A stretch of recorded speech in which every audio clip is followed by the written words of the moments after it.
आपको बहुत बहुत मुबारक। बहुत बहुत धन्यवाद जी। जी आप बताइए सर। हाँ नहीं, मैंने यही बोलना था कि अगर आप देखें, आप सभी के साथ मेरी काफ़ी बार बात हुई है और मैंने जो भी मैंने प्रेडिक्ट किया था एग्जैक्टली उसी तरीके से इलेक्शन बीता है। मैंने पहली चीज़ ये बोली थी कि हमारा जो पोलिंग रहेगी, अगर पोलिंग परसेंटेज 60 से 65% रही तो हम 24 से 26 हज़ार तक हम लेंगे, और अगर पोलिंग परसेंटेज 70% तक गई तो हम 28 से 30 हज़ार लेंगे।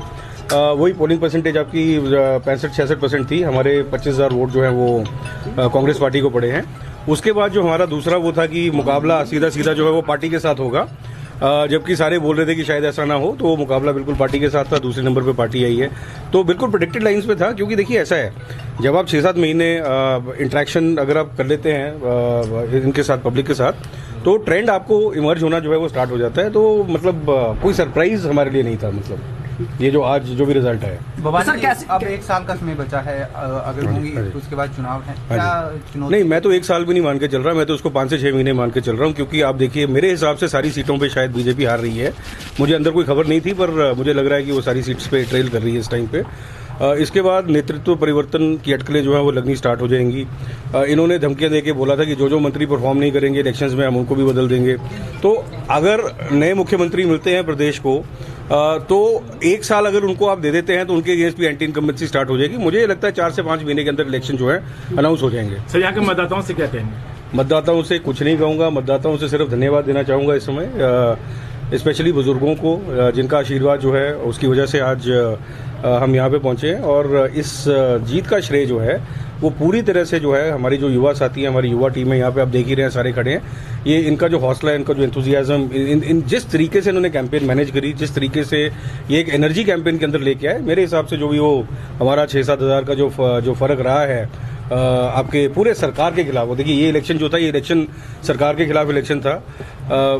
मतलब धन, बल और छल, इन तीनों का एकदम अत्यंत वो क्या कहते हैं कि बिल्कुल एक लेवल पे इसका प्रयोग हुआ है, जो कि आज तक फतेहपुर में शायद ऐसा देखा नहीं लोगों ने। और उसके बावजूद अगर हम इस मार्जिन से जीते हैं, तो ये जो है वो पूरा टीम वर्क जो था, और ये जो युवा साथी जिन्होंने दिन रात लगाकर मेहनत करके मतलब हमको इस मुकाम तक पहुंचाया है, उनको मैं बहुत बहुत दिल से धन्यवाद करना चाहूंगा। सर क्या लगता है कि जिन महंगाई और रोजगार जैसे मुद्दों को लेकर आप लोग जनता के बीच में जा रहे थे, उनको भुनाने में कांग्रेस कामयाब हुई है, ना केवल यहाँ बल्कि बाकी के भी विधानसभा? देखो, भुनाना शब्द मतलब नेगेटिव कोनोटेशन देता है। मुद्दा भुनाया नहीं जाता, मुद्दे को जताया जाता है, मुद्दे को बताया जाता है। और अगर जनता वाकई दुखी होगी तो आपको वोट देगी, नहीं तो आपको नकार देगी।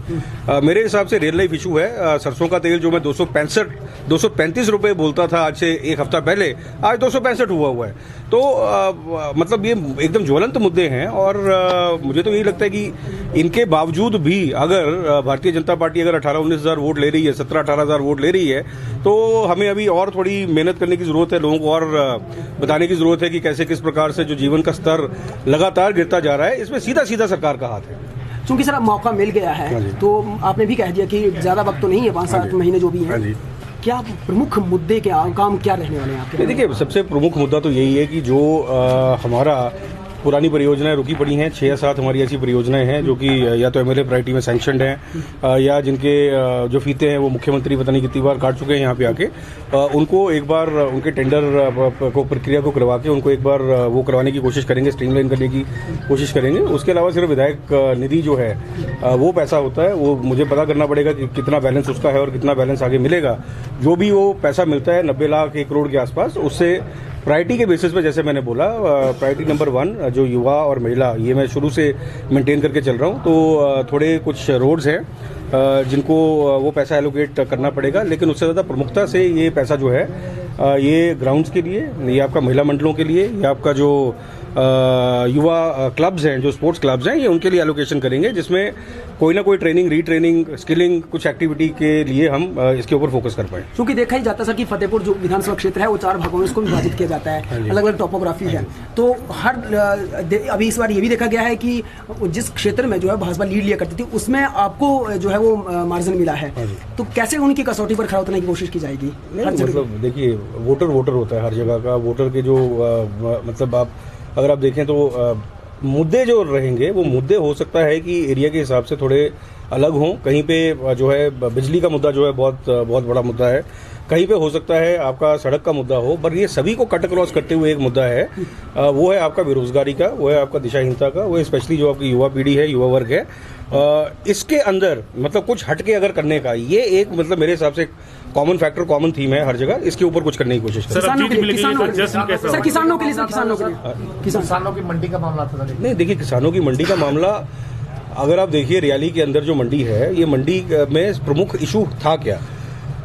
जब से कृषि बिल आया है, कृषि बिल के बाद आपका जो प्रोक्योरमेंट है, प्रोक्योरमेंट पे आपका अब आपका पर्चा लगता है। जब आपका पर्चा लगता है, ऑब्वियसली जो आपकी सब्सिडी आती थी, जो आपको एमएसपी आता था, एमएसपी अब एक क्वांटम के रूप में जो है वो आप देखते हैं। तो अगर जिस स्टेट का जो प्रोड्यूस है, अगर उस स्टेट में वो बेचते हैं तो उनके किसानों को फायदा मिलता है। तो इसी करके हुआ क्या कि हमारी जो गेहूं है, हमारा जो अपना अनाज है, वो अभी पंजाब जाना बंद हो गया। जब से पंजाब जाना बंद हुआ है, उसके बाद से ये जो मुद्दा है ये उभर के सामने आया। और ये जो मंडी है, ये मंडी अभी टेम्पररी स्ट्रक्चर ऑलरेडी वहाँ पे बन चुका है, सिर्फ उसमें शेड की क्रिएशन अभी रहती है। मेरे हिसाब से सरकार अगर 3 महीने पहले जाग जाती और 3 महीने पहले अगर जो है सैंक्शन ये कर देती, जैसे कि आपका 1-2 जगह पे और हुआ था, तो ये समस्या नहीं आती। बट ये समस्या जो है वो वीट के प्रोक्योरमेंट पे नहीं आएगी। मतलब मैं इसका कोई पॉलिटिकल साइजेशन में नहीं करना चाहता, क्योंकि काम हो चुका है और सिर्फ अभी शेड जो है वो शेड की क्रिएशन रह गई है वहाँ पे। सर, जीत के जश्न का क्या? नहीं, जीत का जश्न का मतलब कहाँ है? कल से काम पे लगना है। चलिए अच्छा, अब मुझे कहने की जरूरत ही नहीं है, ये 4 सीटों पे कांग्रेस जीती है, तो जयराम सरकार को कहना चाहिए कि भाई हम फेल हो गए हैं। चलिए sir, all the best sir, आगे अपने तो ये थे भवानी सिंह पठान।